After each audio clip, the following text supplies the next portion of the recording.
میرے بھائی اور دوستو، وہ اللہ رب العزت کا کروڑواں احسان ہے کہ اللہ رب العزت نے مغرب کی نماز با جماعت پڑھنے کی توفیق عطا فرمائی اور دین کی عالیشان محنت کے لیے چند گھنٹے اپنے ہی گھر میں بیٹھنے کی توفیق عطا فرمائی۔ ایسی عالیشان محنت جس کے لیے اللہ رب العزت نے سوالات انبیاء علیہ السلام کو دنیا کے اندر محفوظ فرمایا، اور آخر میں میرے آپ کے رسول حضرت محمد صلی اللہ علیہ وآلہ وسلم کو بھی محض اسی دعوت کے لیے دنیا کے اندر محفوظ فرمایا۔ رسول اللہ صلی اللہ علیہ وآلہ وسلم کو تصدیق ہے کہ اگر آپ نہ ہوتے تو یہ کائنات ہوتی، کیا وجہ تحریک کائنات ہے؟ صحابی پوچھتے ہیں یا رسول اللہ، مفہوم حدیث ہے یا رسول اللہ آپ کو نبوت کب ملی؟ تو آپ علیہ السلام نے فرمایا ابھی آدم علیہ السلام کو وجود نہیں ملا تھا، اللہ مجھے نبی بنا چھوڑا۔ ایسی عظیم شخصیت کو جس کو اللہ نے اپنا حبیب کہا،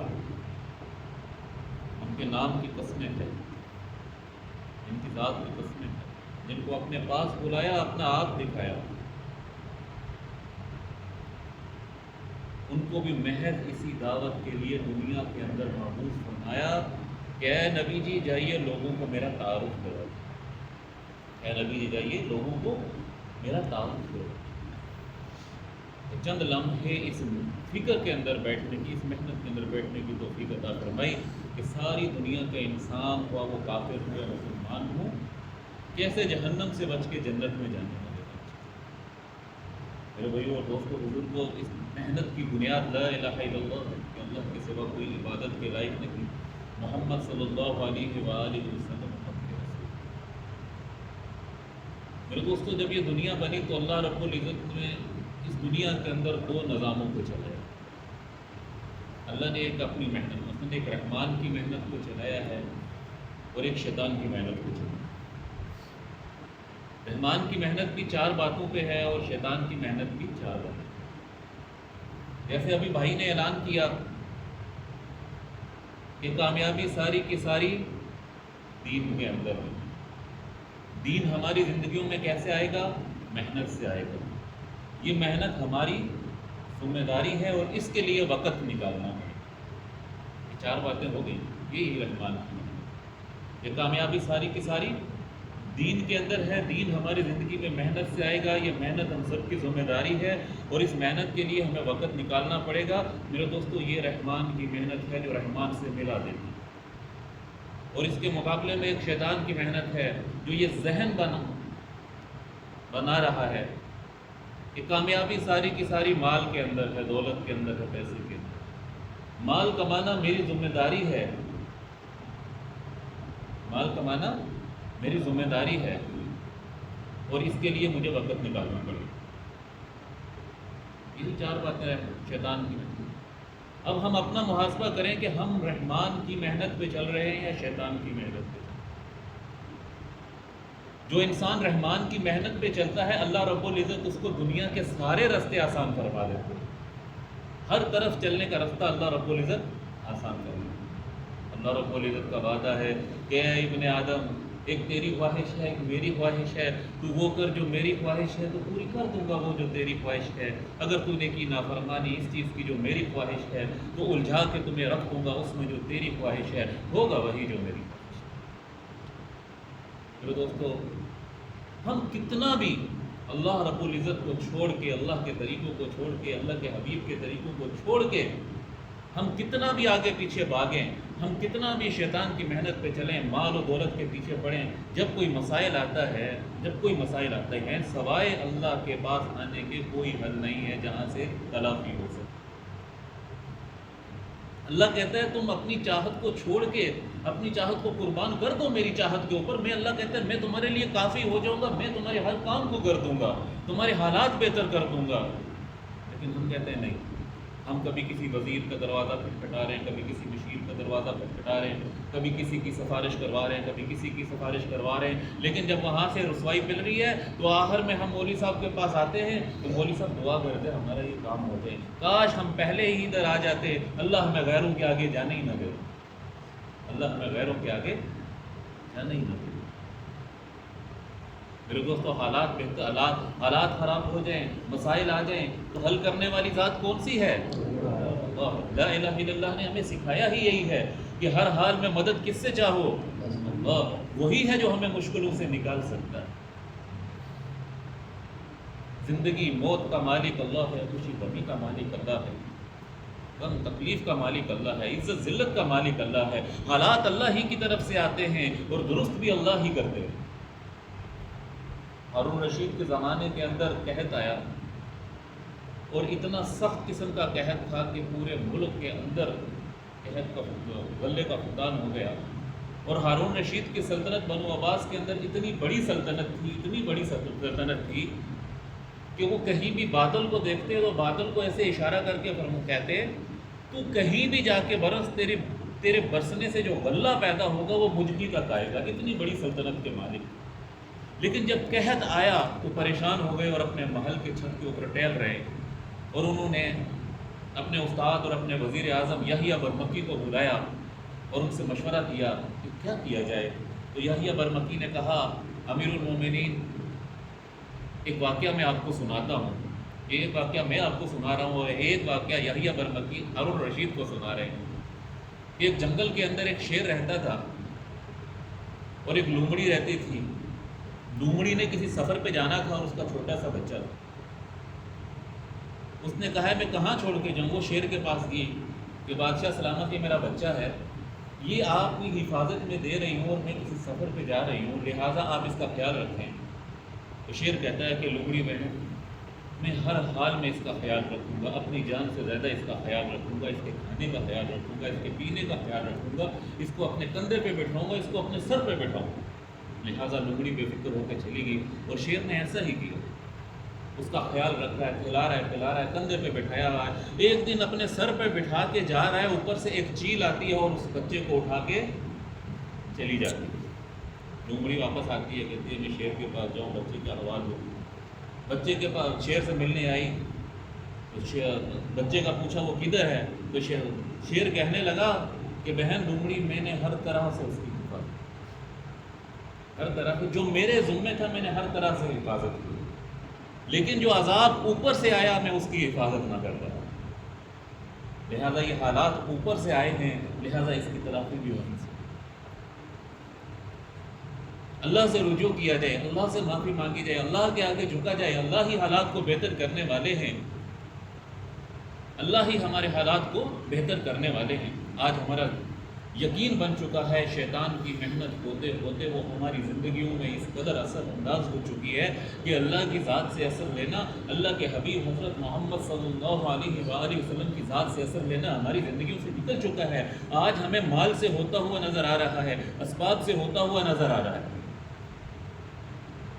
ایک مومن کی یہ تو پہچان ہی نہیں ہے کہ وہ اسباب کے اوپر یقین کر لے، اسباب سے انکاری نہیں ہے، اسباب سے انکار، اسباب ترک کرنا کہیں بھی نہیں ہے کہ ہم اسباب کو ترک کر کے بیٹھ جائیں، نہیں، بلکہ یقین تو یہ بنانا ہے کہ اسباب کو اپناتے ہوئے اسباب سے ہونے کے یقین کی نفی کرنی ہے، تب اللہ کے غیر پہ چوٹ لگتی ہے۔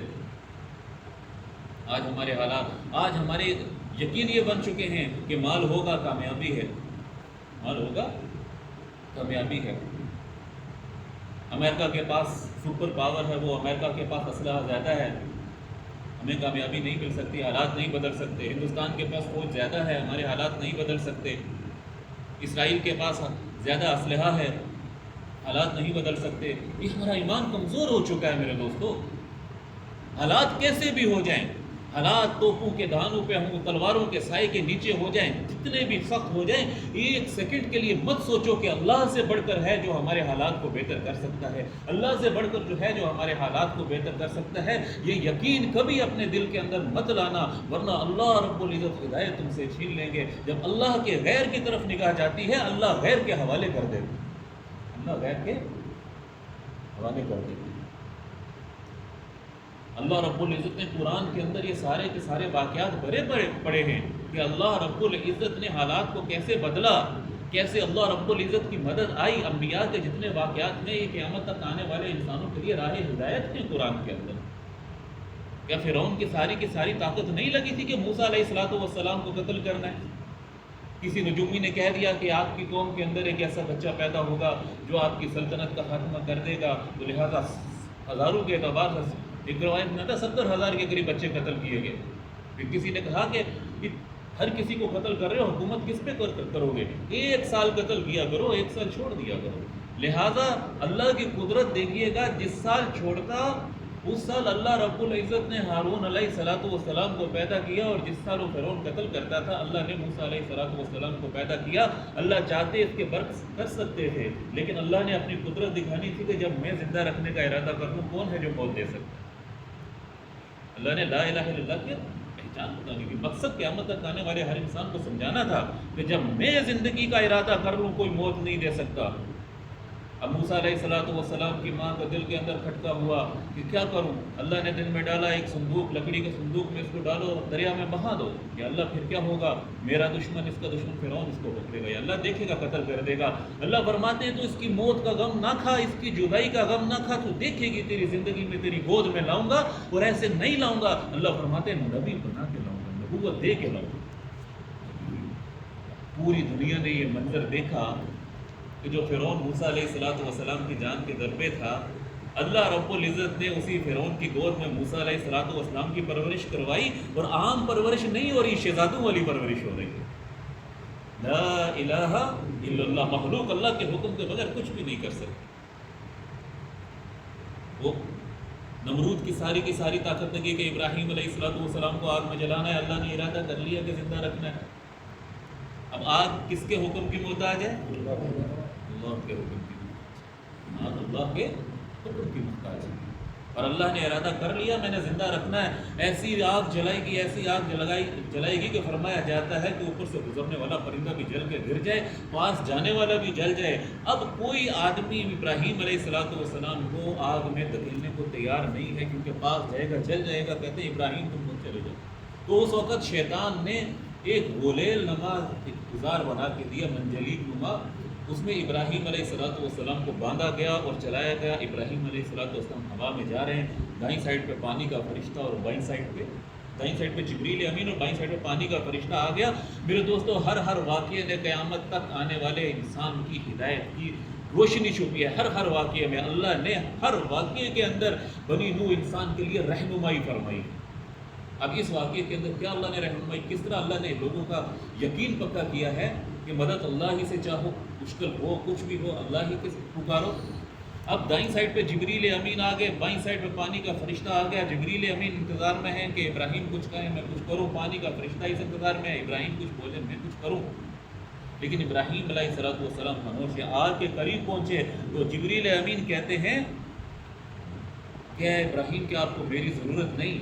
تو ابراہیم علیہ السلام کہتے ہیں ہاں ضرورت ہے، مگر اس ذات کی جس کے قبضے میں میری جان ہے. حسبنا اللہ و نعم الوکیل. میرے لیے میرا اللہ ہی کافی ہے، میرے لیے میرا اسباب سامنے آ گئے بچانے کے. لیکن یقین کس پہ تھا، دھیان کس پہ تھا، نگاہ کس پہ تھی؟ اللہ رب العزت پہ تھی کہ میرے لیے میرا اللہ ہی کافی ہے. تو اللہ یہ منظر دیکھ رہے تھے. اللہ نے براہ راست آپ کو حکم دیا، قلنا یا نار کونی بردن و سلام علی ابراہیم. یہ اے آگ ٹھنڈی ہو جا سلامتی کے ساتھ میرے ابراہیم پہ. تو وہ سارا تماشا جو لگا ہوا تھا، تماشائی بن کے سارے وہ نمرود کے جتنے بھی گزرا مشرا سارے کھڑے تھے. وہ یہ منظر دیکھ رہے ہیں کہ ابراہیم علیہ السلام کو آگ نے کس طرح ماں کی طرح اپنی گود میں لیا. ان شولوں نے ابراہیم علیہ السلام کو اپنی گود میں لیا. 40 دن کی زندگی کا راہ سفر اللہ نے اس آگ کے اندر ابراہیم علیہ السلام کو مہیا کیا. اور آپ کا والد آزر جو آپ کی جان کے در پہ تھا، وہ یہ منظر دیکھتے ہوئے کہتا ہے واہ ابراہیم کیا کہنے تیرے رب کے، کیسی عظمتوں والا تیرا رب. کیا ہے؟ لا الہ الا اللہ. میرے دوستو، قرآن نے یہ یقین بنایا ہے کہ ہم قرآن پاک کو کھول کے پڑھیں. قرآن پاک یہ راہ ہدایت ہے. ہم قرآن کو پڑھتے ہی نہیں. ہم نے قرآن کو صرف تعویذ گھڑنوں کی کتاب بنا لیا، جھاڑ پھونک کی کتاب بنا لیا کہ بھائی یہ برکت کی کتاب ہے، گھر کے کسی کونے میں رکھ دو. میرے دوستو، اس کو گھر میں رکھنے سے برکتیں نہیں آتی، اس کو کھول کے پڑھنے سے برکتیں آتی ہیں. اس کو کھول کے پڑھنے سے ہدایت ملتی ہے. اس کو کھول کے پڑھنے سے ہدایت ملتی ہے. ہم قرآن کو پڑھیں. تو میرے دوستو، یہی یقین رسول اللہ صلی اللہ علیہ وآلہ وسلم نے صحابہ کا بنا کہ جو بھی مشکل پیش آئے مدد کس سے چاہو؟ اللہ ہی سے چاہو. لا الہ الا اللہ کا حقیقی مقصد صحابہ کو اللہ رب العزت نے سکھا دیا.